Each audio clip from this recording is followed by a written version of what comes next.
nombre es Dina, soy psicóloga del equipo de Psicoeduca Gabinete y esta noche estoy junto a mi compi y socia Elena. Hola, buenas noches Diana, buenas noches a todos. Muchísimas gracias por tu presentación y dar la bienvenida a nuestros seguidores que hoy se han unido con nosotras al segundo conversatorio. Gracias. Gracias, Elena. Bueno, Elena y yo somos parte del equipo de Psicoeduca Gabinete, donde ofrecemos los servicios de evaluación e intervención a niños y adolescentes con dificultades de aprendizaje y otras dificultades asociadas. Como ya lo dijo Elena, hoy queremos compartir con todos ustedes nuestro segundo conversatorio al que hemos titulado Funciones ejecutivas, qué son y cómo se intervienen. Para ello tenemos como invitado especial al doctor Juan Cruz Ripoll. Juan Cruz, bienvenido, buenas noches y muchísimas gracias por haber aceptado la invitación. Gracias a vosotras por invitarme. Buenas noches a toda la gente que estáis escuchando y bueno, estoy muy contento de participar en este conversatorio. Gracias, Juan Cruz. Bueno, voy a presentar brevemente a Juan Cruz. Él es psicopedagogo, tiene un grado de magisterio, es doctor en Educación y Psicología por la Universidad de Navarra, donde ejerce actualmente como profesor invitado. También trabaja como orientador en el Colegio Maristas de Sarriburre, Navarra. Y bueno, nuevamente le doy la bienvenida y le agradezco también por haber aceptado la invitación. Vamos a empezar el conversatorio introduciendo brevemente el tema, comentando que este gira en torno al reciente libro que Juan Cruz ha publicado junto a la doctora María Soprano, que justo aquí tengo en mis manos. Por cierto, mis felicidades para ti, la doctora Ana María, porque el libro está súper interesante. Y al leerlo, una de las conclusiones que sacamos fue que hablar de funciones ejecutivas en realidad es bastante complejo, ¿no? Porque aún los autores no se han puesto de acuerdo en definirlas, determinar cuáles son sus componentes y cómo se organizan, etc. Sin embargo, nos parecía muy interesante compartir, ¿no?, con todas las personas que nos están oyendo una posible definición de lo que serían las funciones ejecutivas con las que espero logremos estar de acuerdo, por lo menos aquí en España. Lo que la doctora Ana María Soprano nos dice es que las funciones ejecutivas son capacidades de control, dirección y regulación de las operaciones cognitivas, emocionales y conductuales, con la finalidad de resolver problemas de manera eficaz. Algo que me parece importante resaltar de este concepto es que la definición habla de manera integral de las funciones ejecutivas, es decir, no solamente se centra en los aspectos cognitivos. Luego la doctora agrega, ¿no?, que estas funciones ejecutivas funcionan de manera similar al rol que cumple un director de orquestas. Como sabemos, un director de orquestas debe dirigir a todos los músicos de tal manera que cuando toquen juntos, pues suene una melodía armoniosa. Y esa sería, de alguna forma, el rol que cumplen las funciones ejecutivas con el fin de que podamos, como ya lo había dicho, resolver problemas de manera efectiva. Luego, otro punto del que se habla en el libro es sobre los componentes de las funciones ejecutivas, y lo que de momento se puede afirmar es que existen algunas funciones ejecutivas que han sido mejor estudiadas, y de estas, 3 serían consideradas como fundamentales o base para otras funciones ejecutivas más complejas, y estas son la memoria de trabajo, la inhibición o control inhibitorio y la flexibilidad cognitiva, que quizás algunas de las personas que nos están oyendo les suene más conocidas. Cruz, precisamente a partir de esta teoría, tú realizas una propuesta sobre las manifestaciones de estas funciones ejecutivas base o fundamentales, tanto cuando puntúan alto, de repente en alguna prueba estandarizada, por ejemplo, como cuando puntúan bajo. ¿Podrías, por favor, compartir con nosotras cuáles son estas manifestaciones? Y claro, si deseas agregar algo a la introducción que he dado, también con mucho gusto te escuchamos. Bueno, la introducción ha estado muy bien, ¿no? Al final, Ana María, pues yo creo que acierta en explicar algo tan complejo, pues poniendo un símil, haciendo una especie de metáfora o de analogía entre la función ejecutiva y el director de la orquesta, que todas las capacidades que podemos tener de movimiento, afectivas, de pensamiento, de lenguaje, perceptivas, pues hay algo que las controla, que está por encima de ellas y que las regula, que las armoniza, que las pone en comunicación unas con otras. A veces también habla del capitán del barco, ¿no? Ese capitán del barco que hace que el barco llegue a un sitio y que organiza pues los esfuerzos del timonel, de los marineros, de los que suben y bajan las velas, de los que abren y cierran las escotillas, lo que sea que haya que hacer en un barco. Y este es un concepto pues difícil de entender, y sí que es cierto que si en algo parece que se ponen de acuerdo la mayoría de los autores, que hay una serie de funciones que casi todo el mundo acepta, que son las que has nombrado. Alguna gente incluye también una función de planificación, y a veces pues esas cosas a los que somos profanos, y yo soy el primero, yo no soy un especialista en función ejecutiva, yo soy un educador al que le encargan que haga una formación sobre función ejecutiva, y me pongo como alguien que no sabe, como alguien que se pone a explorar, a ver qué es eso, cómo se entiende, cómo se desarrolla, etcétera, etcétera. Y bueno, y en ese libro pues cuento lo que voy descubriendo con la ayuda de Ana María Soprano, que ella sí es especialista en estos temas, que es la que me modera y la que evita que yo diga barbaridades. Volviendo a estas funciones ejecutivas básicas, pues tendríamos la inhibición, que es la capacidad de parar, de reprimir una respuesta que sería automática, es decir, la capacidad. Hace no mucho tiempo murió Muriel Lézac, que se la considera la primera persona que utiliza explícitamente y que define el término de función ejecutiva, ¿no? Y un poco de su tradición, de su escuela, pues nos llegan cosas del estilo de que la función ejecutiva nos permite actuar cuando la respuesta automática, cuando lo primero que haríamos no es lo adecuado, ¿no? Cuando tenemos que dar otro tipo de respuesta. Y ahí entra mucho este tema de la inhibición. El parar lo primero que haría, el parar la respuesta automática para hacer para dar otro tipo de respuesta, para hacer otra cosa. ¿Qué es lo que pasa cuando falla la inhibición? Cuando la inhibición está muy baja, pues nos encontramos con problemas. Bueno, tenemos una palabra en el idioma, ¿no?, que se llama desinhibido, ¿no? Desinhibido pues es el que actúa de una manera espontánea, ¿no? A veces pues decimos, hombre, depende de lo desinhibido, ¿no? Pues dices, es natural, o si es muy desinhibido, puede ser hasta inadaptado, hasta molesto, ¿no? Hasta algo ridículo. Entonces, el fallo en la inhibición lo que hace es que uno diga lo primero que se le ocurre, y a veces lo primero que se te ocurre no es adecuado, que uno pues actúe según sus impulsos, que haga lo que le apetece.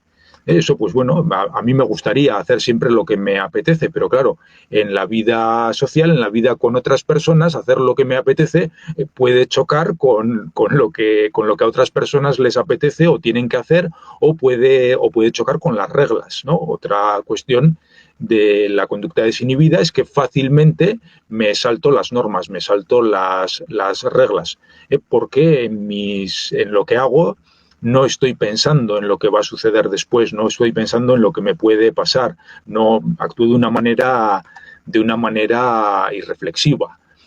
Entonces, pues en niños pequeños pues puede notarse en que no esperan turnos, en que quieren conseguir las cosas ya. En adultos, pues igual en que determinadas cosas que nos cuestan esfuerzo, pues enseguida se vienen abajo si encontramos algo que nos apetece más, ¿no? Igual nos planeamos, pues voy a ir 3 veces a la semana al gimnasio a hacer deporte, ¿no? Pero luego me puede la comodidad, me puede la pereza, ¿no? El impulso de descansar, el de estar cómodo, predomina sobre aquello que yo quería hacer, sobre aquel objetivo que me había puesto. Y bueno, la excesiva inhibición también puede ser un problema, es decir, cuando hay un rasgo muy marcado de inhibición, pues quizá determinadas conductas de timidez pues podrían ser o se podría intentar explicarlas como una inhibición excesiva. También, por ejemplo, yo qué sé, el tener un control de las emociones, ¿no? Que yo controle totalmente mis emociones y no deje traslucir más aquello que yo quiero, pues igual a algunas personas, no, eso les suena, pues a mí me gustaría tener esa capacidad. Pero el hacer eso, es decir, cuando uno actúa así, puede crear en los demás incomodidad y sospecha, ¿no? Una persona que no manifiesta emociones, pues tendemos a verla como no es transparente, ¿no? No la entiendo bien, ¿eh? No me siento cómodo en su presencia. Luego tenemos una función que es quizá la más difícil de entender al menos para quienes nos dedicamos a la educación, porque esto de la inhibición, una vez que nos explican lo que es, lo entendemos, pues es el resistirse a los impulsos, ¿no? Lo podríamos identificar con el autocontrol, con la gestión. En cierta manera, gran parte de la función ejecutiva le podríamos llamar autocontrol desde una perspectiva de educación. Y la memoria de trabajo es una cosa más extraña, más rara, porque la memoria de trabajo no tiene grandes manifestaciones en la vida diaria, en la vida cotidiana, ¿no? La memoria de trabajo, bueno, es un constructo, es una idea que es algo así como la capacidad de mantener información, ¿no? de una forma consciente, mantener información a corto plazo mientras estamos pensando en otra cosa, mientras estamos, por ejemplo, ¿no? Imaginemos que yo digo, vamos a hacer un cálculo, ¿no? 7 más 3 menos 2 por 12 entre 3 más 4 menos 21. Claro, llega un momento en el que dices, no puedo hacerlo porque ya no sé qué números tengo que hacer. Es decir, mientras... o una prueba típica de memoria de trabajo es repetir números al revés, ¿no? Yo digo 4, 2 y hay que responder 2, 4. Y digo 5, 1, 3 y hay que responder 3, 5, 1. Pero si digo 7, 9, 2, 4, 6, 1, 1, 4, 3, ¿me puede repetir los números? No, diría mucha gente, salvo que alguien tenga una capacidad asombrosa de memoria de trabajo. Llega un momento en que se nos desborda, es decir, si yo tengo que hacer algo, no puedo recordar tanta información. Y esto en la vida diaria, ¿en qué se nota? Pues posiblemente en poca cosa, porque no solemos forzar ese sistema. Quizás sí que se nota en la escuela, porque hay determinadas actividades escolares, determinadas actividades académicas que sí que fuerzan la memoria de trabajo. Suele ser característico el cálculo mental. El cálculo mental, especialmente ese cálculo mental en el que tienes que recordar los números y hacer operaciones con él, pues bueno, en las escuelas nos damos cuenta, ¿no?, de que hay gente que tiene habilidad para eso y gente que tiene menos habilidad para eso. Aunque quizá unos y otros saben hacer los cálculos, son capaces de hacer los cálculos, pero en esa situación de tengo que recordar los números mientras mentalmente hago operaciones con ellos, pues hay gente que tiene mucha capacidad para hacer eso y hay gente que enseguida se le olvidan los números que está operando, que no puede mantener tantas cosas a la vez en la cabeza.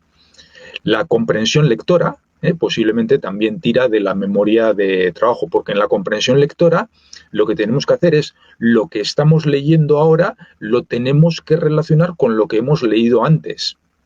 Claro, para poder hacer eso tenemos que tener en nuestra parte consciente de la mente lo que estamos leyendo ahora y lo que hemos leído antes. Si yo puedo tener poca información, hago pocas relaciones. Si yo puedo tener mucha información, hago muchas relaciones y hago relaciones a más larga distancia. La resolución de problemas matemáticos también puede ser una cosa en la que se note esto, ¿no? En un problema matemático, pues uno tiene que acordarse de los datos, uno tiene que acordarse de la pregunta, ¿no? Porque a veces esto nos pasa en las escuelas, ¿no? Dice, alumnos, alumnas, que les pones un problema, hacen una serie de cálculos, llegan a una solución y dicen, los cálculos están muy bien, la solución es correcta, pero no era lo que se le estaba preguntando. Es decir, mientras resolvían el problema, han perdido la noción de qué trataban de resolver. Hay que acordarse de los datos, de los números, hay que acordarse de la pregunta, hay que acordarse de ese pequeño plan que yo me hago, ¿no? Yo voy a solucionar esto haciendo estas cosas. Claro, también tengo otro caso típico, ¿no? Un problema complejo en el que hay que hacer varias operaciones. Me pongo a resolverlo, empiezo, hago la primera operación y ya está. Respuesta a lo que me ha salido. ¿Por qué? Porque me he olvidado de ese plan que yo tenía, ¿no? De que tenía que hacer esto y luego lo otro mientras hacía la operación. Y otra cosa en la que se nota mucho la memoria de trabajo es en la expresión escrita. En la expresión escrita, si en la resolución de problemas hay que tener muchas cosas en la cabeza, en la expresión escrita hay que tener muchísimas cosas en la cabeza, porque yo tengo que estar pensando en la palabra que estoy escribiendo, en la letra, en hacer bien la letra, sobre todo si tengo poca práctica, en la ortografía, si tiene una B o una V, si tiene una H o no tiene una H, si lleva tilde, tengo que estar pensando en todo eso. Pero no solo en la palabra, tengo que estar pensando también en la oración que estoy haciendo. Porque si pierdo el hilo, empiezo a cometer fallos de concordancia. Empiezo en singular y acabo en plural o cosas de ese estilo. O empiezo en pasado y acabo en presente o en futuro. Pero tengo que estar también pensando no solo en la palabra y en la oración, sino en el plan, en el texto, en lo que quiero contar. Tengo que pensar en lo que he escrito antes, porque si no me repito, vuelvo otra vez a las mismas ideas, digo lo que ya había dicho. Y claro, tengo que pensar en lo que viene después, ¿no? De hecho, muchas veces lo que hacemos o lo que hacen los escritores que tienen procedimiento sistema es descargarse haciendo un borrador, haciendo un esquema. Es decir, en lugar de tener tantas cosas en la cabeza, parte de esas cosas yo las voy a pasar a una hoja de papel, ¿no? Para poder concentrarme en otras. Entonces, bueno, quizá los fallos en memoria de trabajo se manifiestan pues en dificultades en la comprensión, en dificultades en el cálculo, en dificultades en la resolución de problemas. Es decir, quizá hay muchos problemas escolares, muchos problemas académicos que, bueno, sabemos además que hay una relación entre dificultades de aprendizaje y memoria de trabajo. Ojo, una relación en los grandes números, ¿eh? Cuando evaluamos a mucha gente, no necesariamente en las personas concretas. No todo el mundo que tiene problemas con el cálculo es por fallos en la memoria de trabajo. No todo el mundo que tiene una expresión escrita pobre es por una mala memoria de trabajo. Pero si comparamos a gente que tiene una buena expresión escrita y una expresión escrita pobre, seguramente nos encontraremos con que el segundo grupo también tiene resultados en memoria de trabajo inferiores a los que tienen buena expresión escrita.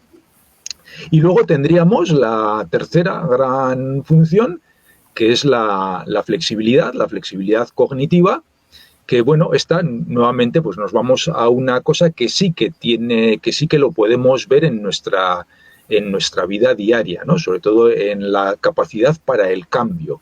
La flexibilidad está muy relacionada con el cambio, es la rapidez con la que yo abandono algo para pasar a otra cosa, abandono un pensamiento para pasar a otro, abandono o cambio de actividad, ¿no? Tenemos alumnado, por ejemplo, que le cuesta mucho cambiar de actividad, que ese momento de dejamos de hacer una cosa y empezamos otra cosa necesita más tiempo que otros compañeros que rápidamente cambian de... Claro, ahí tenemos, ¿no? Y quizá pueda haber otras cosas, ¿no? La velocidad basal a la que uno hace las cosas, pero también puede haber esta cuestión de flexibilidad, ¿no? De la facilidad para cambiar. ¿Y en qué se manifiestan las dificultades en flexibilidad? Pues cuando uno tiene poca flexibilidad, tenemos palabras en el idioma, ¿no? Inflexible, rígido. Es decir, si pensamos, ¿en qué pensamos cuando pensamos en una persona rígida, en una persona inflexible? Pues una persona que le cuesta cambiar de opinión, que le cuesta aceptar otras ideas, ¿no? Que es obstinada, que que tal vez pueda ser una persona que rechaza o resiste mucho a las novedades, a las innovaciones, ¿no? A las cosas diferentes, a cómo se ha hecho siempre. Y luego también podríamos tener la dificultad contraria, es decir, gente, ¿no? que el problema está en una excesiva flexibilidad, ¿no? Quizá en estas cosas lo mejor es el punto medio. ¿Qué pasa con una excesiva flexibilidad? Que todo te convence, es decir, cualquier cosa, ¿no? Pues te dicen esto es así, dices, sí, claro, es verdad, es así, ¿no? Luego otra persona te dice, no, es de esta otra manera, vale, es de esta otra manera, es decir, no te cuesta, ¿no? No mantienes una opinión, puedes llegar a aceptar opiniones pues que son, no sé, es decir, podemos escuchar a los demás, ¿no? Podemos ver sus ideas y podemos pedirles que nos digan por qué tienen esas ideas, pero claro, hay ideas que son inaceptables, ¿no? No sé, si alguien me dice, yo qué sé, habría que matar a todos los zurdos.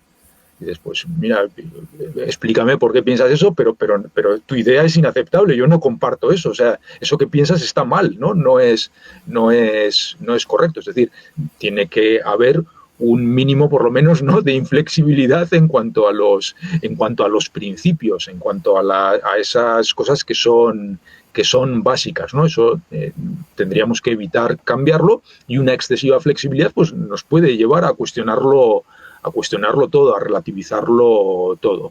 Y aunque no salía en estas cuestiones básicas, pues bueno, me parece que también es muy de la vida diaria y muy fácil de entender lo de la planificación, ¿no? La planificación quizás es una función un poco más compleja, pero bueno, es muy útil, ¿no? Y quien no planifica, quien tiene dificultades con la planificación, pues ya sabemos lo que pasa, ¿no? No anticipa lo que va a venir, puede que no esté preparado. Económicamente, pues no planificar, pues es no ahorrar, es no llevar un control, ¿no?, de ingresos, gastos y ese tipo de cosas. O sea, eso, algo que puede producir auténticos problemas en nuestra vida diaria. Quien planifica demasiado, pues lo que le pasa es que a veces el planificar se come el tiempo de hacer, ¿no? Al final no hace, no disfruta porque está preparando lo que va a hacer y no llega a ejecutar, ¿no? Se queda solo en los planes, ¿no? Nuevamente la virtud en el punto medio. Pues esto sería, ¿no?, distintas manifestaciones en distintas funciones. Hemos visto, ¿no?, como salvo la memoria de trabajo, que no se me ocurre una desventaja o no un problema de tener una gran memoria de trabajo, en las demás podríamos tener problemas tanto por tener esa habilidad, ¿no?, de una forma muy deficitaria, de una forma poco conseguida, como podríamos tener problemas por tener esa habilidad de una forma excesiva, de una forma muy, muy marcada. Bueno, gracias Juan Cruz por tus aportaciones. Bien, sí es verdad que no existe un consenso sobre cuáles son las funciones ejecutivas, pero por lo que has comentado anteriormente y también mi compañera Diana, entendemos que todos estos componentes tienen un rol muy importante en nuestra vida y que son imprescindibles para poder desenvolvernos bien, sea en la vida escolar, laboral o en el día a día. Quería mencionar en esta línea el tema de la influencia que ejercen o no en las funciones ejecutivas sobre el desempeño en los diferentes ámbitos de la vida. Según entendía del libro, es un tema abierto al debate, ya que no hay un consenso, ¿no?, sobre las influencias, sobre la influencia de estas funciones ejecutivas. Hay investigaciones que respaldan el carácter predictivo de estas componentes y hay otras investigaciones más bien escépticas al respecto. Te queríamos preguntar qué pasa cuando alguna función ejecutiva se ve alterada y hasta qué punto la persona se puede ver afectada en su desempeño académico y social. Bueno, como has explicado muy bien, ¿no? Quizá predominan, quizás son más las investigaciones, los datos que encuentran relación entre carencias en las funciones ejecutivas y determinadas dificultades, y son menos los que a veces moderan, esa relación. Dicen, hay algunos estudios o algunas revisiones de investigación que dicen, bueno, la relación existe, pero no determina tu vida, ¿no? No es una influencia tremenda, es decir, hay más cosas que influyen en tu vida y esto es una más que tiene una influencia, pero, pero relativa, ¿no? Quizá no la más grande. Hemos visto, ¿no?, que estas dificultades pueden tener manifestaciones en la vida diaria y eso, pues bueno, es decir, claro, a quien le cuesta inhibir los impulsos, pues fácilmente se mete en líos, pero de todo tipo, ¿no? Dependiendo de que puedes tener problemas de relación con otras personas, puedes tener accidentes de tráfico, pues ese al final no hacer ejercicio porque no te apetece, pues te puede llevar, yo que sé, a problemas de salud. La impaciencia te puede generar también, puede generar incomodidad en otros, ¿no? Hemos visto que la memoria de trabajo, pues quizás su mayor impacto sea en cuestiones académicas, además de cierta exigencia, pero bueno, eso hace que tengas esas dificultades escolares. Los problemas en flexibilidad pues pueden llevarte a no entenderte bien con los que están alrededor, ¿no? Pues no encajar, alguien que sea inflexible, que no cambie de opinión, pues en un mundo como el que estamos ahora, ¿no? Multiculturalidad, multietnia, muchas cosas, pues no se siente cómodo, no encaja bien. Y los datos que tenemos es que, bueno, que hay relaciones. Que haya relación no quiere decir que sea una relación causa-efecto, ¿no? Esto siempre lo tenemos que distinguir bien, porque enseguida pensamos, ¿no?, que si hay una relación es que las dificultades en función ejecutiva son la causa de ese problema y no, simplemente hay una relación, ¿no? Simplemente encontramos que en quienes tienen esos problemas también solemos encontrar que la función ejecutiva es baja. Entonces, pues se han encontrado de todo tipo, o sea, en casi cualquier cosa que podamos imaginar, seguro que si no se ha encontrado, si se investiga, se encontrará. Dificultades escolares, problemas sociales, carrera laboral, salud, obesidad, estabilidad en el matrimonio, problemas con la justicia, ¿no? Son una serie de cosas en las que, bueno, la gente que tiene dificultades en la función ejecutiva, pues tiende a tener más problemas con la justicia, menos estabilidad en el matrimonio, más multas de tráfico, más accidentes, más obesidad, más problemas de salud, de casi todo. O sea, es decir, parece que las dificultades de función ejecutiva se relacionan o se van encontrando relaciones con todo lo malo que nos pueda pasar, ¿no? Con lo cual, luego tendríamos esa perspectiva más moderada y más escéptica. Es decir, ojo, porque una vez que controlamos, dice, pero bueno, es que también la gente que crece, que vive en entornos socioculturales, socioeconómicos desfavorecidos, está más baja, tiene menor desarrollo de la función ejecutiva.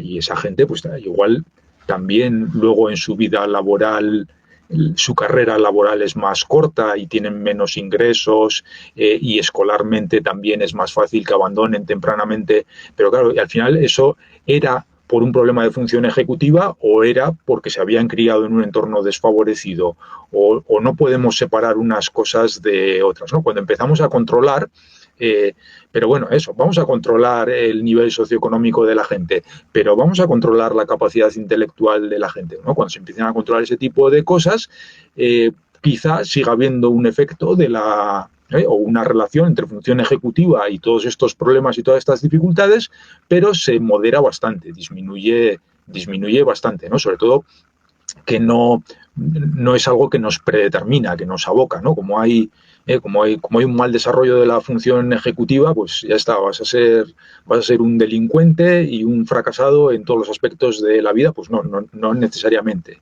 La influencia es pequeña, posiblemente.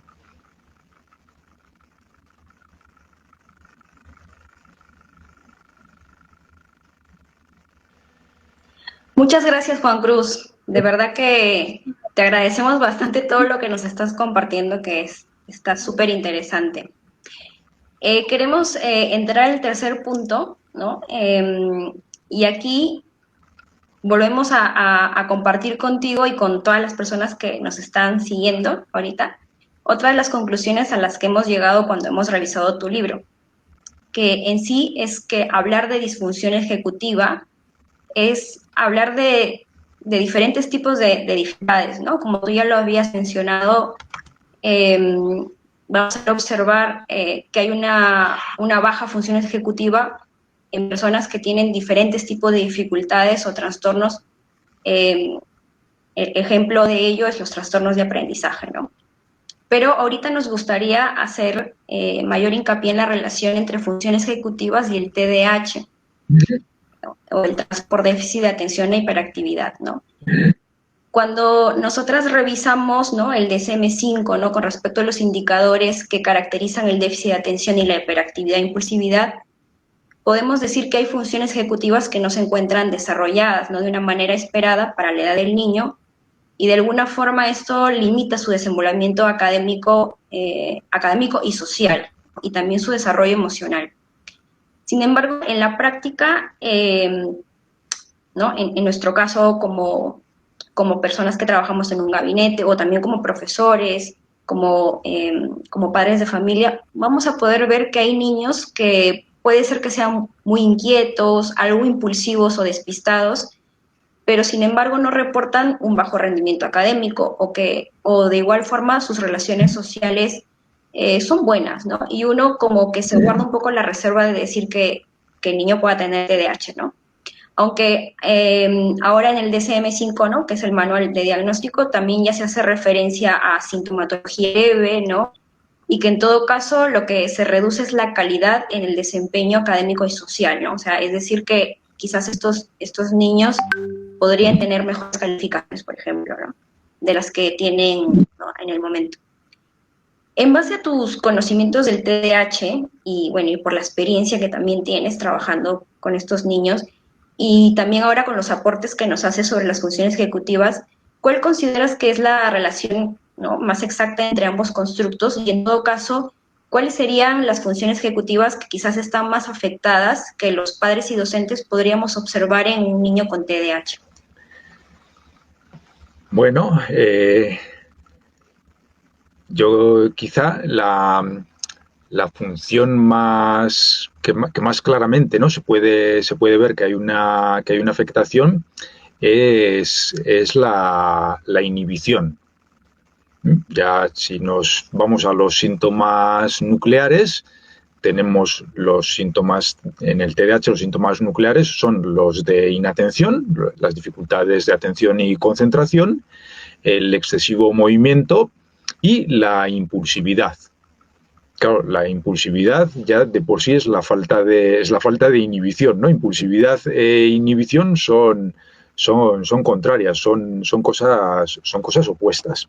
Incluso ha habido Russell Barkley, un psicólogo estadounidense especialista en TDAH, propuso hace unos años un modelo que intentaba explicar el TDAH como un problema de la función ejecutiva, especialmente de la capacidad de inhibición, de inhibir la respuesta. Luego este modelo no se ha popularizado especialmente, ¿no? Se queda esa idea de la relación del TDAH como un problema ejecutivo y tal, pero el modelo no se utiliza mucho, ¿no? Quizá porque no acababa de dar cuenta de hay muchas dificultades en el TDAH, muchos problemas que quizá no se puedan explicar solo a partir no como un problema de inhibición, como un problema ejecutivo. tengamos en cuenta, como decías, ¿no? Al introducir la pregunta, que bueno, los problemas de función ejecutiva los vamos a encontrar en muchas dificultades, iba a decir infantiles, pero en muchas dificultades adultas, es decir, cuando empieza a haber un deterioro por Alzheimer, por demencia, también sufre la función ejecutiva en todos estos problemas de la vida adulta, la función ejecutiva se llega a deteriorar y mucho. Y si repasamos, ¿no?, un poco los trastornos del neurodesarrollo, la investigación que tenemos es en prácticamente cualquier trastorno en el que se haya querido comprobar esto, se ha encontrado una dificultad en la función ejecutiva. Se han encontrado dificultades en la función ejecutiva, en la dislexia, en los trastornos del espectro del autismo, no sé, en las discapacidades intelectuales, es decir, en prácticamente todo lo que parece que cuando alguien tiene un problema, cuando alguien tiene algún problema de tipo cognitivo, la función ejecutiva es lo primero que sufre, quizá porque sea un sistema muy extenso y muy complejo y cualquier dificultad le va a afectar, ¿no? Entonces, en el TDAH también, ¿no? Pero bueno, eso, quizá tratar de explicar el TDAH solo a partir de los problemas ejecutivos, pues sea demasiado, sea exagerado. Pero lo cierto es que podemos identificar muchas cosas, ¿no? Podemos ver, porque también, claro, también luego ya empiezan a depender las cosas de cómo definamos la función ejecutiva y qué queramos meter en la función ejecutiva, porque hay modelos que nos hablan de la atención como una función ejecutiva y hay modelos que nos hablan de no de la atención, sino de una parte de la atención, ¿no? Que dentro de la atención distinguen distintas formas y una es la atención ejecutiva. Entonces, pues bueno, si en el déficit de atención la atención está afectada, está deteriorada, pues tenemos toda una función ejecutiva de atención que no está funcionando bien. De cualquier manera, bueno, algunos problemas de atención quizás sí que se puedan explicar por problemas con la inhibición, ¿no? Sobre todo la resistencia a las distracciones. La atención no es una cosa monolítica, ¿no? No es una cosa que sea homogénea, es decir, dentro de la atención tenemos distintos niveles, no sé qué palabra utilizar para, pero, o sea, en la atención tenemos una cosa que puede ser la alerta, ¿no? Pasa algo y yo lo atiendo, ¿no? Además la alerta es casi involuntario, ¿no? Oigo una sirena, y me pongo alerta, ¿no? ¿Qué pasa aquí? ¿No? Se me activa pero no porque yo quiera, ¿no? Sino porque es algo que me pasa. En la atención tenemos el enfoque. Es decir, yo decido que voy a atender a esto, ¿no? Yo voy a mirarme la yema del dedo. Y decido enfocarme en la yema del dedo, ¿no? Y si quiero, me voy a pasar 3/4 de hora mirándome la yema del dedo. He enfocado mi atención en esto, ¿no? Y voy a contar a ver cuántas rayas tengo ahí. Pero ahí ya entro en otra cuestión que es la persistencia. Es decir, porque una cosa es que yo me enfoque durante 3 segundos en la yema de mi dedo y otra cosa es que yo persevere ahí en mirar eso. Una cosa es que yo me ponga a hacer una actividad en la escuela y otra cosa es que yo me pase 40 minutos haciendo esa actividad. Eso ya es otra cuestión, porque la atención se fatiga, la atención baja, ¿no? La persistencia en la atención es otra dimensión, es otra cosa de importancia. Y habría otra cosa más, que es la resistencia a las distracciones.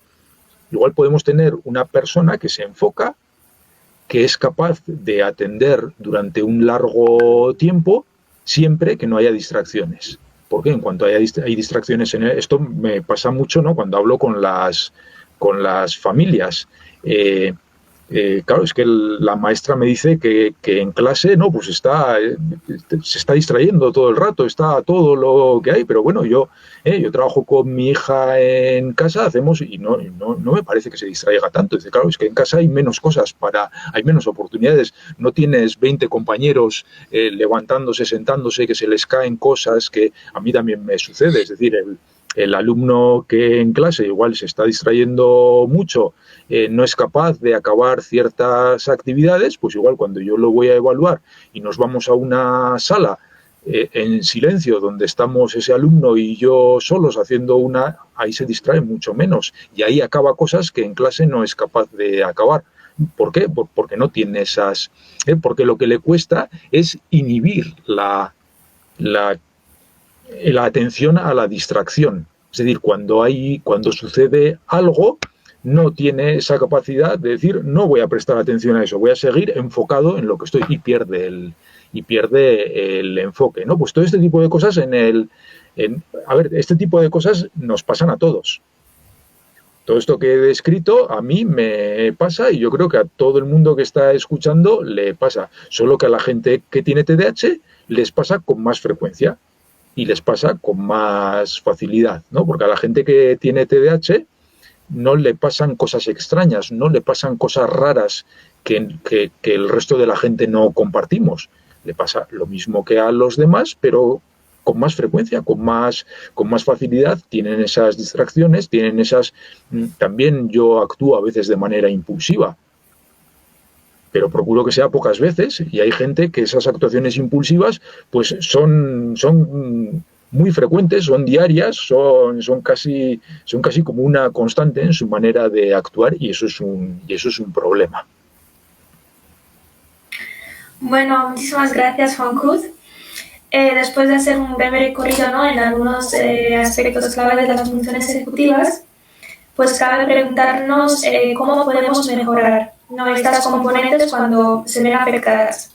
Ya sabemos que la intervención es un proceso que debe basarse en evidencias científicamente probadas y también adecuarse a las necesidades y características de la persona. En tu libro comentabas que existen variedad de programas o intervenciones para mejorar estas funciones ejecutivas, pero que no siempre son eficaces y no proporcionan los efectos que deseamos. Respecto a este tema, te queríamos pedir que compartas con nosotros algún tipo de intervención o programa basados en evidencia que sirven para mejorar estas funciones ejecutivas. Te escuchamos, Juan Cruz. Pues aquí llegamos a un auténtico escollo, a una auténtica dificultad, porque claro, el recomendar algo es difícil, ¿no? Además con esa, ¿no? Y que esté basado, que tengamos evidencias de funcionamiento. Es decir, tenemos a mí cuando revisaba, ¿no?, la investigación sobre intervenciones, ¿no?, que le dediqué mucho tiempo a mirar muchos tipos de intervenciones y a consultar muchos datos, muchas investigaciones, al final la idea que me iba haciendo era como que había dos bloques. Había un bloque de unas intervenciones normalmente de tipo directo, es decir, un entrenamiento directo de la función ejecutiva, ¿no? Oye, que queremos mejorar tu memoria de trabajo, pues te vamos a poner actividades en las que haya que forzar la memoria de trabajo, ¿no? Y además te las vamos a ir incrementando la dificultad progresivamente, ¿no? Si eres capaz de solucionarlas, te vamos a forzar más, ¿no? Y cuando seas capaz de solucionar eso, te vamos a forzar. Esto se hace con sistemas informáticos que se adaptan a... hay variedad de programas para hacer esto. Hay uno, pues bueno, ya que estamos hablando de evidencias, el programa de entrenamiento más conocido y más investigado, ¿no?, y del que más datos podemos tener de su eficacia, se llama COGMED. Es así, COGMED. Es un programa que ahora mismo no sé dónde ha parado, es decir, cuando yo estaba escribiendo el libro, cuando empecé a escribir el libro, el programa lo distribuía una distribuidora internacional que es Pearson, y cuando estaba acabando el libro, los autores del programa pues se habían peleado con Pearson o algo así, y ya no lo distribuía Pearson y habían empezado ellos a ser los que... eso es un sistema de entrenamiento informático, ¿no?, que me imagino que funcionará ahora mismo pues online, que te suscribes, pagas un dinero, etcétera, etcétera. Y este sería un claro ejemplo, ¿no?, de un entrenamiento directo en el que te ponen una serie de tareas para entrenar eso, ¿no? Podemos entrenar la inhibición pues con tareas, ¿no? Del tipo, pues a veces hacen cosas, pues vamos a imaginarnos, ¿no? Un ejercicio de inhibición, ¿no? Pues tienes que van a salir letras en la pantalla y cada vez que sale una X le tienes que dar a la barra espaciadora. Pero si después de la X aparece una P, no tienes que darle, ¿no? Entonces, claro, te van saliendo X, la persona que tiene, ¿no? Que el que domina la inhibición va a esperar a la siguiente letra para ver si le da a la persona que es más precipitada, pues igual al principio no, pero como muchas veces después de la X no sale la P, pues le das a la barra, le das a la barra, le das a la barra, y luego pues te sale la X y le das a la barra y te sale una P, ¿no? No has cumplido, has fallado porque no has podido, pues bueno, con cosas así podríamos entrenar esa capacidad de inhibición, ¿no? De una manera directa, ¿no? Vamos a entrenar tu habilidad de inhibición. Bueno, este tipo de programas de entrenamiento directo, que muchas veces son informáticos, que son más sofisticados, sí que es cierto que hay de muchos de ellos datos que indican que hay mejoras en la función ejecutiva. Ojo, también esos datos hay que tener en cuenta que muchas veces la capacidad de inhibición la estamos midiendo, pues por ejemplo, con un test en el que te aparecen números en una pantalla y tienes que dar a la barra espaciadora cuando te aparece un 5. Pero si hay un 5 y luego un 7, no tienes que darle. Uy, ¿a qué se parece eso? Dice, a la actividad de las letras que decía antes. Es decir, a veces utilizamos para entrenar esa habilidad cosas muy parecidas a la prueba, al test con la que lo estamos evaluando. Entonces, eso hay que tener cierto cuidado si lo que estamos es mejorando esa habilidad o estamos entrenando para hacer mejor la prueba de evaluación. Pero hay investigación también que utilizan pruebas diferentes al entrenamiento. Y eso, pues bueno, algunos de esos programas muestran producir una mejora, sobre todo en pruebas de tipo neurocognitivo, en test estandarizados de función ejecutiva. ¿Cuál es el problema? Que luego parece que eso no se transfiere. Es decir, porque yo he dicho, no, la función ejecutiva se relaciona con estas habilidades, con estos, pues bueno, la función ejecutiva vamos a esperar que se relacione con el comportamiento que tiene la gente, vamos a esperar que se relacione con ciertas habilidades de aprendizaje. Entonces, lo que nos dice la investigación es, utilizamos estos programas de entrenamiento directo, mejoramos las medidas de función ejecutiva, pero luego el comportamiento no vemos que mejore, pero luego la comprensión lectora no mejora, el cálculo no mejora, es decir, no se transfiere no pensemos, yo qué sé, en una persona que se dedica al salto de altura y lo entrenamos para nadar, ¿no? Le damos un entrenamiento exhaustivo de natación, pues dice, pues nadará de maravilla, pero igual no va a saltar más por eso, ¿no? No. Dice, hombre, igual un poquito más, ¿no? Por la fuerza que coge, ¿no? Pues no lo sé, quizá, pero no parece lo más adecuado. Es decir, si yo entreno la natación, mejoro en natación, ¿no? Si yo entreno ciertas tareas de función ejecutiva, voy a dominar, voy a hacer mejor esas tareas, pero quizá otras cosas no funcionan. Y luego tenemos otro bloque de intervenciones que, bueno, que son menos sofisticadas, que son quizá pues más propias, ¿no? De un entorno educativo, más escolares, y con esas lo que nos pasa es que solucionamos problemas, conseguimos mejoras en el comportamiento, conseguimos mejoras en habilidades académicas, pero esas les pasa lo contrario, es decir, no han mostrado de una manera consistente que mejoren en las pruebas que se suelen utilizar para evaluar la función ejecutiva, ¿no? Estos test neurocognitivos de función ejecutiva parece como que parece como que hubiera una brecha que tienes que elegir, ¿no? Dice, ¿qué voy a mejorar? La parte neurocognitiva o la parte comportamental. Y ahora mismo pues estamos en eso, se llama el problema de la transferencia. Yendo, ¿no? Y ahora a cosas más concretas, cosas que se han hecho para para mejorar la función ejecutiva. Hay una muy interesante, porque bueno, hay determinadas cosas que dices, mira, aunque no funcionase, tampoco va a ser malo, ¿no? Es que esto, aunque luego veamos con el tiempo, creíamos que esto iba a ser útil, pero luego la ciencia nos demuestra que no era tan útil, pero bueno, pero tenía otras ventajas, tenía otras cosas, y por ejemplo, una cosa interesante es la actividad física.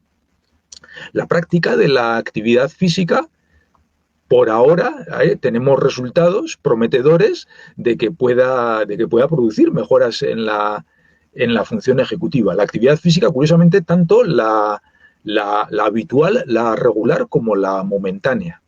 A la gente les pasas una prueba de función ejecutiva y dan un resultado más o menos similar.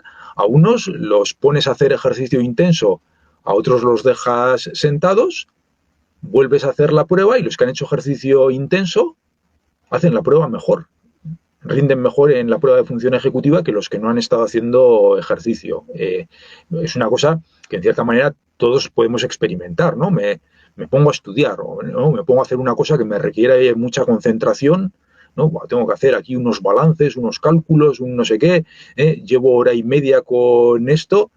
Es que lo que necesito es levantarme, o sea, necesito levantarme, ¿no? dar unas vueltas por ahí, salir a la calle, moverme, y cuando me he despejado, puedo volver a eso con más atención que la que tenía antes, ¿no? Eso quizá explica, o quizá es una manera de experimentar ese efecto que tiene la actividad física momentánea, intensa, sobre la atención, sobre la concentración, sobre la inhibición.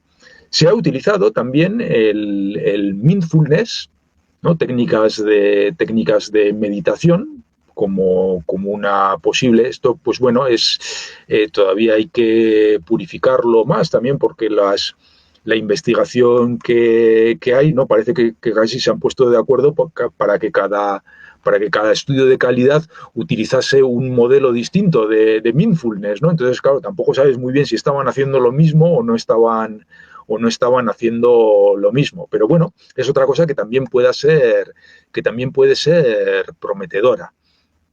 Los programas de entrenamiento de padres, quizá aquí no tenemos tanta cultura, en ámbito anglosajón esto está más desarrollado, y se mueven varios programas, además, que se consideran como programas basados en evidencias para fines conductuales, no para este tema de la función ejecutiva. Son, pues bueno, una serie de programas educativos para padres de niños pequeños, aunque también los hay para mayores y para adolescentes, en los que se enseña a las familias pues una serie de habilidades conductuales y de comunicación, pues para mejorar la gestión, el trato que tienen con sus hijos. Y eso, bueno, están, por ejemplo, antes que hablábamos del TDAH, se considera con preescolares con TDAH, ¿no? con niños menores de 6 años, como el tratamiento, o sea, el estándar, ¿no? Hay un tratamiento para el TDAH que es farmacológico, pero normalmente no se recomienda con los preescolares, con pequeños. ¿Y cuál es el tratamiento que se recomienda? Pues la primera línea de intervención son los programas de entrenamiento de padres. Entonces, esto, pues bueno, quizá podría ser, aquí el quizá viene de que estos programas en realidad rara vez han medido los cambios en función ejecutiva. Han medido cambios en el comportamiento, han medido cambios en la interacción familiar, en el bienestar emocional, en el estrés, pero medidas de función ejecutiva hay poca investigación sobre eso. Aunque, bueno, por modelos teóricos se cree que podría ser algo útil. Tenemos también, pues, programas de tipo de intervención, ¿no? Y aquí igual más vinculados al TDAH, pues programas en los que se enseñan habilidades de organización, de gestión del tiempo, de gestión de las tareas, de autocontrol emocional, que, bueno, podrían ser una cosa interesante. Hay algunos datos muy curiosos, una cosa ¿no? Bonita, además, para quien le guste esto, que es, hay cierta investigación sobre el efecto en la función ejecutiva del método Montessori. El método Montessori, escuelas infantiles, ¿no? Que utilizan, bueno, aunque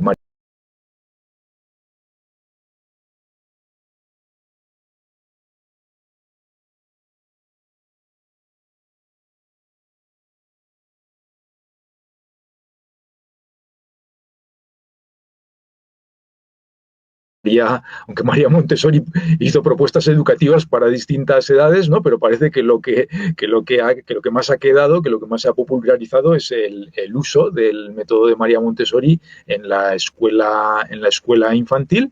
Pues bueno, es poquita la investigación que hay, pero hay algunas cosas que dan algunos resultados interesantes, ¿no? Como que puede ser una cosa que produce un desarrollo de la función ejecutiva. Aquí, claro, tenemos una cosa, eso lo intenté seriamente y también lo consulté mucho con Ana María Soprano, el tema de hasta qué punto el mero hecho de ir a la escuela es una intervención en la función ejecutiva. Pues cuando vas a la escuela, pues tienes que hacer una serie de cosas que en cierta manera son un procedimiento de desarrollo de la función ejecutiva. Tienes que estar sentado, y además tienes que estar sentado pues muchas veces más tiempo del que te apetece. Tienes que obedecer a lo que te dicen, tienes que hacer las cosas que te mandan cuando te mandan, tienes que hacer una serie de actividades de estas de cálculo, de problemas, de expresión escrita tal y cual que te están suponiendo un esfuerzo de memoria de trabajo. Es decir, tienes que seguir un horario. Hay muchas cosas en la escuela que ponen a prueba la función ejecutiva y que quizá sirvan para desarrollar la función ejecutiva. Lo que pasa es que aquí es difícil tener datos científicos porque, claro, no podemos hacer ese experimento, ¿no? Dices, cogemos a 100 niños y a la mitad los mandamos a la escuela y a la mitad no los mandamos a la escuela y luego medimos su función ejecutiva. Y dice, pues no, eso no se puede hacer, ¿no? Eso es ilegal, eso es antiético. Hay, bueno, datos más anecdóticos y bueno, podemos comparar porque desafortunadamente hay niños en el mundo que no van a la escuela, ¿no? Los podemos comparar con... Pero claro, esos niños que hay en el mundo que no van a la escuela posiblemente ya están procediendo de un entorno socioeconómico muy diferente al de otros que sí van a la escuela. Entonces, ¿qué estamos comparando? ¿El que no van a la escuela o el que proceden de unas condiciones socioeconómicas muy diferentes? Entonces es una cosa poco clara, ¿no? Que todavía no tenemos una sensación, ¿no? Hay datos un poco dispersos sobre qué efecto tiene la escolarización en la función ejecutiva. Y luego, pues bueno, ya a partir de ahí tendríamos estos programas de entrenamiento directo que he comentado antes y luego pues cualquier mezcla de cosas que se nos ocurra, ¿no? Los programas eclécticos donde podemos mezclar entrenamiento de padres con intervención directa, con juegos. Me he saltado porque este no tiene gran evidencia, pero a mí me gusta mucho. Es decir, hay muchos juegos, hay muchas actividades lúdicas que en principio requieren de función ejecutiva. Hay una, creo que es psicóloga, que trabaja en Canadá, Adele Diamond, que ella es especialista en función ejecutiva y es muy partidaria de que hay muchas actividades, hay muchas cosas de la vida diaria, hay muchas cosas normales y corrientes que desarrollan la función ejecutiva, ¿no? Que lo característico de algo que desarrolla la función ejecutiva es, uno, que lo haces con agrado, ¿no? Porque si el niño o la niña que tiene que hacerlo no lo hace con agrado, no va a perseverar en eso y no va a servir, ¿no? La función ejecutiva hay que trabajarla a muy largo plazo. Y otra cuestión es también que la dificultad se incrementa, ¿no? Que son cosas que nunca llegas a dominar, ¿no? Y que si lo dominas, pues se te pone un poco más difícil. Y otra cuestión es que dice que la mayoría de estas actividades son sociales, se hacen con otra gente, ¿no? Y que aunque no mejoras en la función ejecutiva, por lo menos te mejoran la autoestima y te crean una sensación de pertenencia. ¿Y de qué cosas está hablando? Pues ella está hablando de cosas como el deporte, como la música, como la danza. Si pensamos un poco, ¿no? Pues en una enseñanza musical, ¿no? Pues yo voy a aprender la trompeta, claro, aprender la trompeta, ¿qué es, no? O sea, hay gente que toca la trompeta en una orquesta que lleva 40 años y que siguen practicando y estudiando, ¿no? Para hacerlo mejor todavía. Nunca se acaba de aprender a tocar un instrumento musical. Siempre te lo puedes poner un poco más difícil. Siempre hay un reto que todavía no has alcanzado, ¿eh? Y además es algo que tienes que dedicarle tiempo, que trabajas a largo plazo, que sueles colaborar con otra gente, ¿no? Pues porque una vez tocas con un pianista y otra vez con una banda y otra vez con una orquesta. Y esto mismo, pues en ese otro tipo de cuestiones, pues pensamos de actividades deportivas, hay muchas que tienen esas características, danza, artes marciales, ¿no? Presenta también como una posibilidad, eso bueno, también muy relacionado con ese tema de la actividad física que comentaba antes. Pues de eso no tenemos grandes datos de que ¿no? Otra vez esa falta, ¿no? de datos de objetivos, ¿no? De que hay una mejora de la función ejecutiva, pero bueno, son cosas en las que podríamos decir, bueno, pues si no mejoró la función ejecutiva, tuvo otros beneficios, ¿no? Tuvo pues aprender música, hacer deporte, hacer danza, aprender a hacer judo, tiene una serie de beneficios, ¿no? Si además eso mejora la función ejecutiva, pues mira, bienvenido sea ese efecto secundario, ¿no? Pero no apuntemos, ¿no? A nuestros chicos y chicas a música para que mejoren la función ejecutiva. Apuntémosles a música para que disfruten de la música. Gracias, Juan Cruz, por tus valiosas aportaciones. Seguro que en este momento en el conversatorio tenemos unas ideas mucho más claras sobre qué son las funciones ejecutivas. Ahora vamos a dar paso a las preguntas, a las que trataremos de responder en la medida de lo posible para no alargar demasiado este conversatorio. Antes de pasar las preguntas del chat, tenemos una pregunta de una de nuestras seguidoras que nos dejó por Instagram, que Judith Macas pregunta cómo trabajar el control inhibitorio. Pero bueno, yo creo que has contestado a esta... Bueno, hay muchas cosas que sí he comentado algo, pues una actividad de control inhibitorio, o sea, lo que voy a decir ahora no tengo ninguna prueba de que sea eficaz, de que sirva, nadie lo ha medido, pero queremos hacer algo, por ejemplo, el juego del serio. Es decir, este juego, ¿no? En el que nos miramos y el primero que se ría pierde. Claro, tienes que controlar tienes que controlarte ese impulso, esa tendencia a reírte, ¿no? Ese juego de Simón dice, ¿no? Simón dice que des una palmada, Simón dice que te toques la nariz. Pues ahora vamos a imaginarnos que yo digo, Simón dice que te toques la nariz, pero antes cierres los ojos. Claro, ¿qué pasa? El que no tiene control inhibitorio, antes de que acabe de decir la frase, ya se está tocando la nariz, ¿no? Si yo empiezo a meter instrucciones de ese tipo, le fuerzo a aprender, tienes que esperar a que yo acabe de hablar para hacerlo, porque si no metes la pata. El juego de las estatuas, es decir, ponemos bailamos y cuando para la música todo el mundo se tiene que quedar quieto. Eso es control inhibitorio, ¿no? Lo que estoy haciendo lo tengo que parar al instante. Además, son actividades que posiblemente, o sea, aisladamente, sí que se han investigado algunos programas de juegos donde se combinan varios juegos. La verdad es que los resultados no han sido especialmente brillantes, pero como pasaba antes, si no mejoramos la función ejecutiva, por lo menos nos divertimos un rato juntos.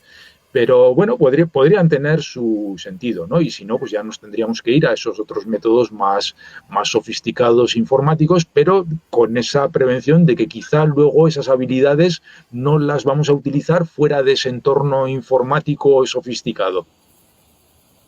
Gracias, Juan Cruz, muy interesante lo que has dicho. Megavoz nos pregunta cómo trabajar funciones ejecutivas con los niños en el aula virtual. Pues es una pregunta muy difícil. No lo sé. Yo, a ver, hombre, a veces lo que pasa es que esto hay que planificarlo y hay que... Me parece... ¿Mm? No digo que también hay algunos seguidores que en donde en su país todavía no han abierto los colegios. Entonces creo que también va por ahí. Sí, bueno, podemos hacer... claro, no, estoy pensando, no, porque claro, no podemos tener control. Es que, claro, trabajar la función ejecutiva... A ver, tenemos un recurso que son estos programas informáticos, ¿no? Donde uno solo con su ordenador, haciendo una serie de tareas, pues bueno, en cierta manera parece que obtienen buenos resultados en medidas neurocognitivas de la función ejecutiva. Pero claro, una intervención más educativa, sin ser cara a cara, me cuesta bastante el ver cómo podríamos hacerla. Porque bueno, pues claro, necesitamos controlar muchas cosas sobre la marcha y eso se me hace difícil a través de una cámara, ¿no? Igual, si pudiese pensar una semana en esto, se me ocurriría algo, pero ahora realmente no se me ocurre nada para recomendar, ya lo siento. No pasa nada, Juan Cruz. Mimi Barton nos pregunta, mi peque es hiperactivo. ¿Qué me aconseja para mejorar sus funciones ejecutivas? Bueno, es un poco difícil, ¿no? Sin conocerle, sin saber qué edad tiene, pero hay determinadas cosas que podemos ir haciendo. En cierta manera, una cuestión sería el ir proponiéndose pequeños objetivos, ¿no? El ir pensando, oye, que vamos a mejorar en algo. Los programas de refuerzo, los típicos programas de puntos o de fichas, ¿no? Que muchas veces recomendamos que los padres, yo también soy padre, ¿no? Hacemos y que luego decimos, pero lo estuve haciendo, ¿no? Durante 3 meses. Al principio funcionaba bien y luego ya dejó de funcionar, ¿no? Esto no sirve para nada. Dice, no, hombre, si te funcionó 3 meses, ¿no? Funcionó muy bien. Lo que pasa es que estas cosas se agotan, ¿no? Y hay que dejarlas descansar de vez en cuando. Y si ha funcionado, volverá a funcionar. Entonces, quizá a través con algún tipo de refuerzo, con algún tipo de cosas, plantearse un objetivo. Que el objetivo puede ser pues que todos los días pues esté 5 minutos solo haciendo una actividad de la escuela. O el objetivo puede ser que durante la comida no se levante más de 3 veces de la mesa, ¿no? Claro, el objetivo es muy personal, eso lo tiene que plantear cada uno y intentar conseguir esas pequeñas mejoras en pequeñas cosas, ¿no? Suele ser muy interesante, ¿no? Porque está muy relacionado con la inhibición, el trabajo del seguimiento de indicaciones, ¿no? Puede ser muy típico, igual además en todos los perfiles, ¿no? De TDAH, lo de la desobediencia, que en algunos casos esa desobediencia es falsa, es ficticia, es inatención, es no enterarse de lo que te han mandado, y en otros casos esa desobediencia sí es activa, ¿no? Es porque no quiero inhibir lo que estoy haciendo para hacer lo que me dices tú, que es más incómodo y peor, o porque hay asociado un problema de conducta y pues me opongo a lo que cuando me indican, cuando no sé qué hacer, me opongo a lo que me dicen. Entonces, el trabajar ese seguimiento de indicaciones, que bueno, lo que se suele hacer es dar las indicaciones de una en una, cara a cara, ¿no? Nunca a larga distancia, de una forma muy clara, de una forma muy directa, sin que sean sugerencias, sin que sean invitaciones, sin que sean preguntas, no, decir claramente lo que hay que hacer, pedirle que repita, ¿no? Tienes que guardar tus zapatos en el zapatero. ¿Qué tienes que hacer? ¿No? Entonces, a veces al hacer esa pregunta nos damos cuenta, ¿no? ¿Que tengo que hacer algo? ¿Qué me has dicho? No iba a obedecer porque no se ha enterado de lo que le has dicho, ¿no? Entonces, en algunas ocasiones, pues hay que repetir para que se entere. En otras ocasiones no va a obedecer, pues porque no quiere, por lo que. Y luego, pues bueno, es importante también que si en un breve tiempo no se inicia la acción, pues se repite la indicación, ¿no? Tienes que guardar los zapatos en el zapatero y se establece una consecuencia. Si no lo haces, va a pasar esto. Consecuencia que es mejor no inventársela sobre la marcha, sino que esté pensada de antemano. Porque cuando nos inventamos cosas sobre la marcha, es muy fácil que lo hagamos mal. Entonces, hay esto y hay otras muchas cosas que podemos hacer, ¿no? Quizá aquí sí que puede ser recomendable criar a un hijo con TDAH. No es fácil, requiere habilidades, es decir, tenemos, ¿no? Los padres como yo, pues tenemos una serie de habilidades pues aprendidas pues porque hemos sido hijos también y vimos lo que hacemos con nosotros, ¿no? Por el contacto con la sociedad, por modelos que podamos tener, ¿no? Las habilidades ordinarias que podemos tener. Bueno, yo, claro, como tengo una formación en educación y tal, pues quizás no soy un buen ejemplo, ¿no? Pero bueno, hay mucha gente, eso, que sin tener ninguna especialización tiene una serie de habilidades. Esas habilidades que casi todo el mundo tiene no son suficientes en un caso de TDAH. Se necesita un algo más. Entonces, a veces sí que es recomendable tener un asesoramiento, tener alguna ayuda y, bueno, ir incorporando, ¿no? Determinados procedimientos, determinadas maneras de hacer que van a ser útiles. Recordemos, es una cosa como en casi todo, ¿no? Estoy todo el rato diciendo, no tenemos especiales pruebas de que esto sea, no tenemos datos pero bueno, es una cosa que podría en el futuro que sí que tengamos esos datos, que ahora mismo se considera una intervención prometedora, el entrenamiento de padres, muy típico en intervención en TDAH, parece una buena medida para el desarrollo de la función ejecutiva. Hay una relación entre función ejecutiva y estilo de crianza, ¿no? Los padres despreocupados, omisos y tal, no suelen desarrollar bien la función ejecutiva de sus hijos, ¿no? Entonces, el tener unas determinadas habilidades paternas y el ponerlas en práctica puede ser una gran intervención para que se produzca ese desarrollo. Gracias, Juan Cruz. Muy, muy interesantes tus consejos. Vera Boy nos pregunta, ¿alguna bibliografía para padres que nos puedas recomendar? Sobre función ejecutiva, hay un libro, La función ejecutiva para educadores, que he escrito yo. No, es muy aburrido. No sé si merece la pena. Claro, la verdad es que este es un tema, el de la función ejecutiva, que el problema es que ha sido siempre todo esto muy sofisticado, muy raro, muy para especialistas, ¿no? Era yo mismo, ¿no? Era una cosa en la que tenía cierto reparo en meterme, ¿no? Si me cuesta entender, o sea, realmente es difícil, ¿no?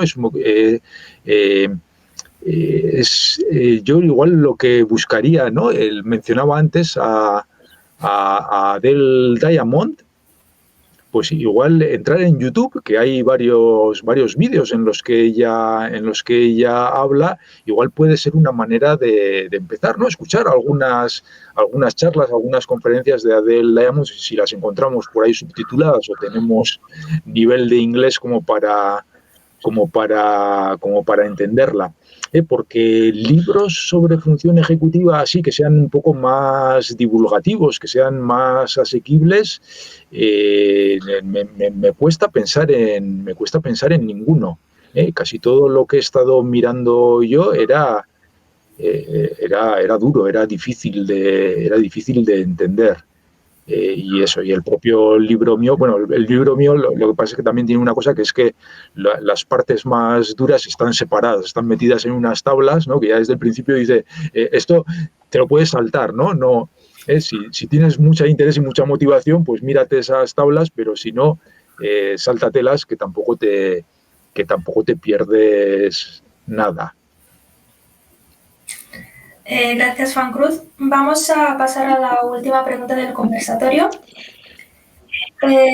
Ivonne nos pregunta de qué manera podría potenciar estas funciones ejecutivas en mi hijo o hija.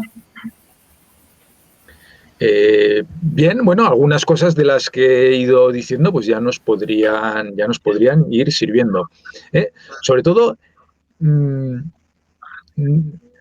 tengamos en cuenta que eso que tradicionalmente hemos considerado como dar una buena educación, es decir, educar a nuestros hijos, ¿no? Lo que harían unos padres sensatos con sus hijos, ¿no? Si hemos tenido la suerte de tener unos padres sensatos, ¿no? Que nos saben reproducir ese modelo, ya es una cosa interesante para el desarrollo ejecutivo. Y posiblemente no necesitamos más, no es necesario añadir algo más. Quizá la función ejecutiva en el que tiene una dificultad, quizá en el que tiene un problema, sí que tenemos que intervenir, pero en el que no tiene una especial dificultad, posiblemente esas intervenciones tampoco le van a aportar una mejora, tampoco va a sacar nada, no va a ganar algo en especial por hacer algo para mejorar la función ejecutiva. Bueno, cuidando este tipo de cosas, pues ya hemos visto, ¿no? Pues esta educación sensata. Pero si además a eso le añadimos la participación en actividades, pues lo que sea, si te gusta el deporte, hacer un deporte, si te gusta la música, hacer música, si te gusta subir a la montaña, pues ir con un grupo. Es decir, es que subir a la montaña también pone a prueba tu función ejecutiva.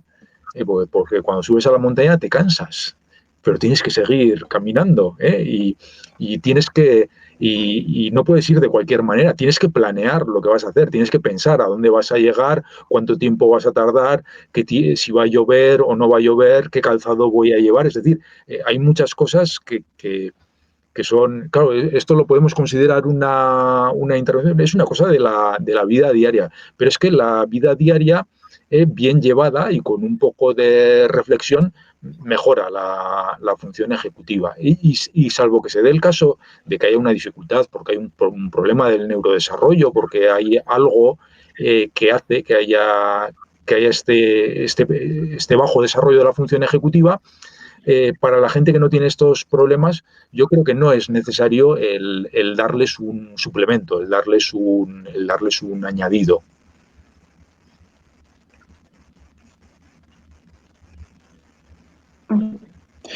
Juan, muchas gracias. De verdad que nos has compartido bastante información. Creo que nuestros seguidores están muy contentos porque incluso hay preguntas pendientes, pero por temas de tiempo vamos a responderlas. Bueno, hemos tomado nota de algunas preguntas, igual las responderemos por historias, ¿no? Por nuestra red del Instagram.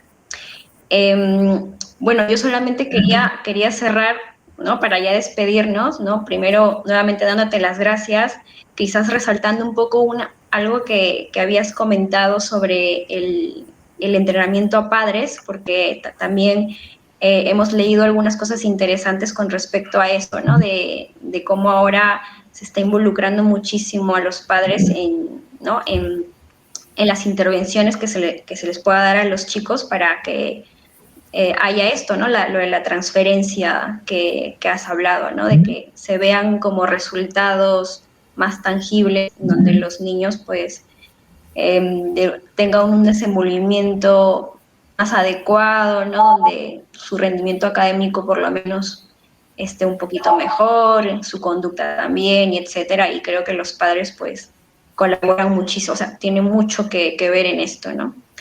Bueno, quiero agradecer a todas las personas que se han conectado. Muchísimas gracias por su tiempo, por estar aquí con nosotros.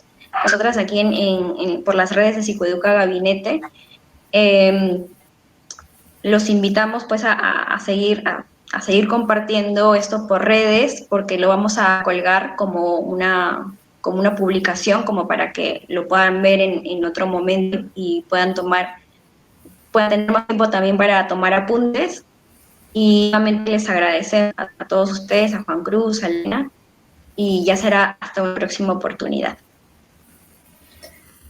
Bueno, de mi parte también muchas gracias Juan Cruz, Diana, Hasta y a luego, todos los seguidores Elena, que nos han unido hoy al conversatorio. Y aprovecho también para deciros que nos pueden seguir en nuestras redes sociales, @psicoeduca.gabinete, y nuestra página web, psicoeducagabinete.com. También os recordamos que estoy ahí en Pamplona por si nos queréis escribir o compartir cosas con nosotras. Nosotras encantadas. Muchísimas gracias a todos. buenas noches, hasta luego. Gracias por escucharme hablar tanto.